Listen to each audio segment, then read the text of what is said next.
বাবার দেখে কি? এই দেখ, তুই তোর শাশুড়ির অত্যাচার সহ্য করিস কেন? তোর শাশুড়ি মুখে মুখে জবাব দিতে পারিস না? হ্যাঁ আমি ছেড়ে দিই নাকি? তাতেও হচ্ছে না। হ্যাঁ, আমার একটা কথা শোন, তোরা আলাদা হয়ে যা। হ্যাঁ আমি আলাদা হতে চাইলে কি হবে মা? তোমার জামাই তো হতে চাই না। শুনবে না বলে হবে? তুই আমার মেয়ে হয়ে জামাইকে হাত করতে পারছিস না গো? আমি চেষ্টা করছি গো মা, কিছুতেই পারছি না। তাহলে তুই আমার একটা কথা শোন, তুই এখানে চলে আয়, তারপর আমি যা করার করব। ঠিক আছে মা, তুমি রাখো, তারপর আমি দেখছি। ও মা, তুমি কোথায় গেলে?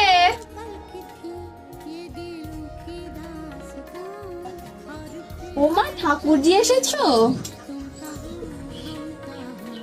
বৌমা, একটু ঠান্ডা জল নিয়ে এসো তো। কি রে, খালি হাতে এসেছিস? জামা কাপড় নিয়ে আসিস নিকো? কি করে নিয়ে আসবো? না বলে তো চলে এসেছি। চলে এসেছিস, ঠিক করেছিস। আর জামাই কি বললো রে? না, ও আলাদা হতে চাইছে না, তাই আমি রাগ করে চলে এসেছি।